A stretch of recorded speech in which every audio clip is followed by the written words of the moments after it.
Welcome to the best of Jazz Cabbage Cafe. This episode was recorded live on October 6, 2020. Title, John Sinclair, William Rehnquist, Richard Nixon, and the Changing of America. It features John Sinclair, co-founder of the White Panthers, a famous cannabis prisoner, former public enemy number one during the Nixon era, a legendary beat poet, and so much more. We join the episode in progress with Mr. Sinclair, co-host Jamie Lowell, Deborah Young, Jeff Milberg, Mike Brennan, and Colin McDougall on air. Speaking first is Jazz Cabbage co-host Rick Thompson. So John, I've heard this story a couple of times, and it always gives me a little bit of pleasure when you tell it, but tell me how your case helped to bring down Richard Nixon. Tell our watchers. Oh man, that's a hell of a story. I know, that's why I love it when you tell it. That's the greatest. If I can get it all together at once. I'm going to mute myself. Well, in maybe it was September 1968, somewhere in there. I forget when it was. Somebody blew up Ann Arbor's CIA recruiting office on the campus of the university, just off the campus.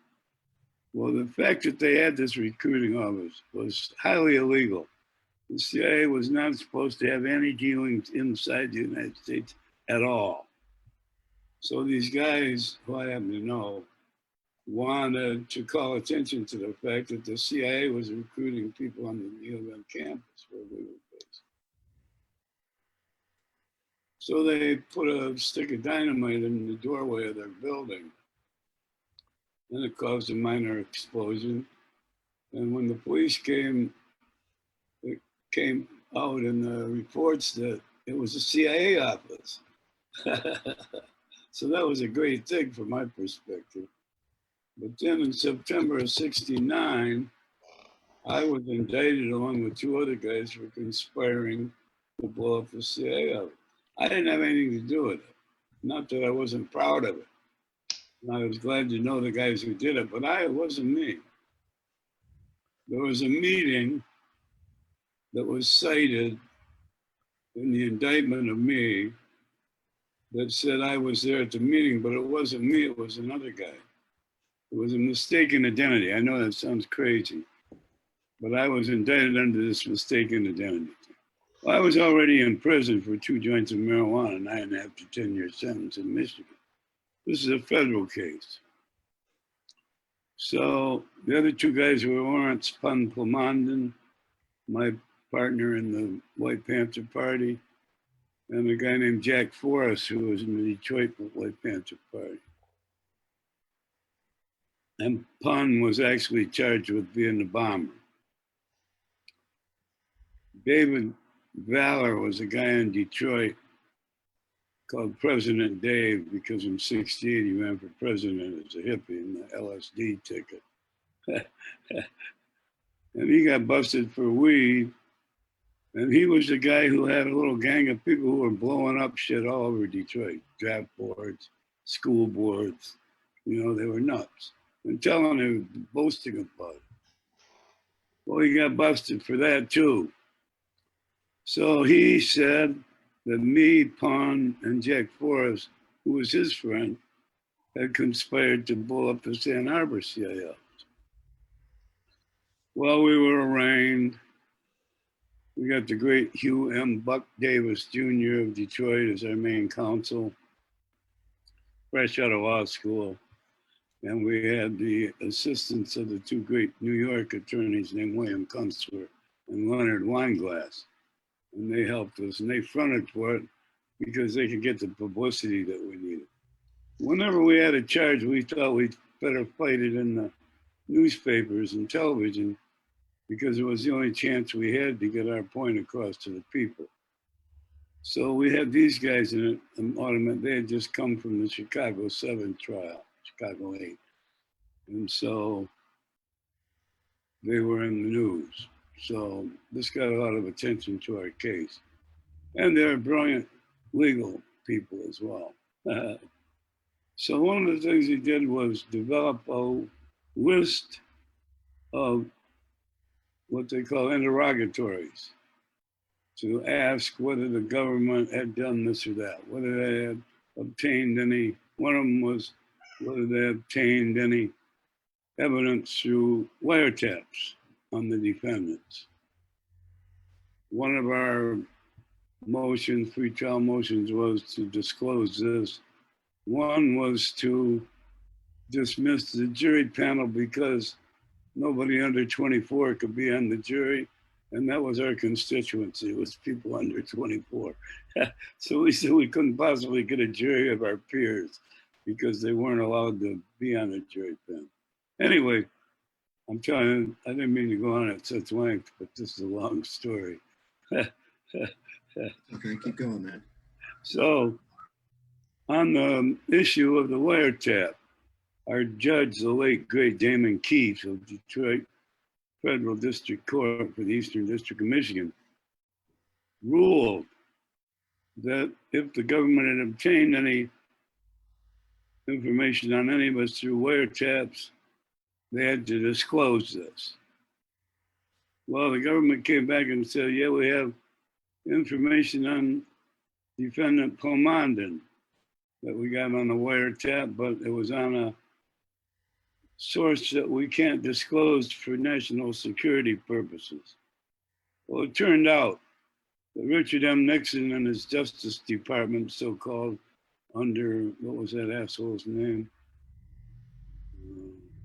Mitchell, John N. Mitchell, and his chief deputy in this wiretap, national security wiretap, was the guy who went on to become the Chief Justice of the Supreme Court, William Rehnquist. Rehnquist devised this fucking strategy that you could put wiretaps on people if you said that they were a menace to national security. Wow. Without any proof or without any warrants or anything. Distinct violation of the Constitution. So we raised these protests, and Judge Keith agreed with us. And he said, there's no such thing as a warrantless wiretap under the US Constitution. So you're gonna have to disclose this, who was it on and what did they say? He said, well, we can't do it because of national security. So he said, well, I'm gonna drop the case. So he dropped the case against us. The government appealed his decision. That was a very rare thing to do. But they were trying to get this warrantless wiretap thing established as law. This was Rehnquist's strategy. Well, our appeal went through the Court of Appeals in Cincinnati, and they denied us, and then they affirmed us. And so it went to the Supreme Court. Well, interesting things happened there that I need to say. One was that the Solicitor General of the United States, Erwin Griswold, refused to argue Nixon's case because it was so cockamamie. And it was so kind of, so the Solicitor General of the United States refused to represent the president. I thought that was the greatest. And so this idiot named Robert Mardian out of the Justice Department, he had to argue in front of the Supreme Court. We had the leading constitutional lawyer of the left. Oh man, now my mind's gone. Bill. I know him as Bill. He represented us in the Supreme Court. He argued brilliantly. They presented a brilliant written argument. Robert Mardian argued for the president. He was a clown. He bumbled his way through. The Supreme Court justices almost were laughing at the guy. They were tormenting him with questions. In the end, and Rehnquist had just been named to the Supreme Court, but he couldn't sit on my case because he had been the architect of the other side. So we won 8-0 in the Supreme Court. I was there. And I was on a Friday. And they ruled that there was no such thing as a warrantless wiretap, and that if the government had any of these, they were going to prosecute them. Well, they didn't announce the verdict on Friday. They didn't announce it until Monday.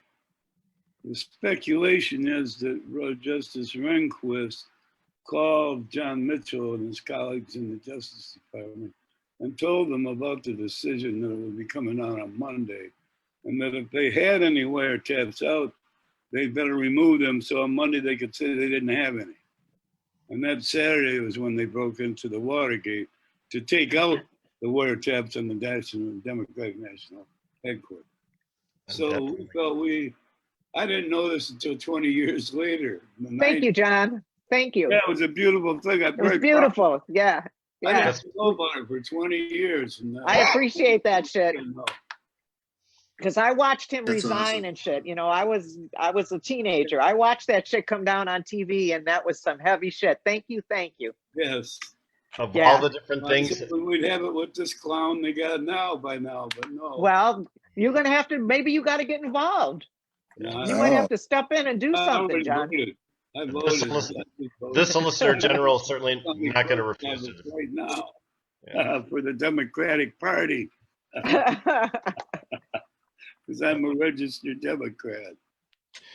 Well, I thank you for sharing that story. That's why I love to get Oh, it on yeah. tape. I've heard it verbally. I didn't know if we had it on tape anywhere, but now we do. Great. And Okay, good. Yeah. It's a long story. Send me a copy so I can put it in my archives. oh, I'm going to Beautiful. take this show. I'll cut it up just to have that story. I've already done one.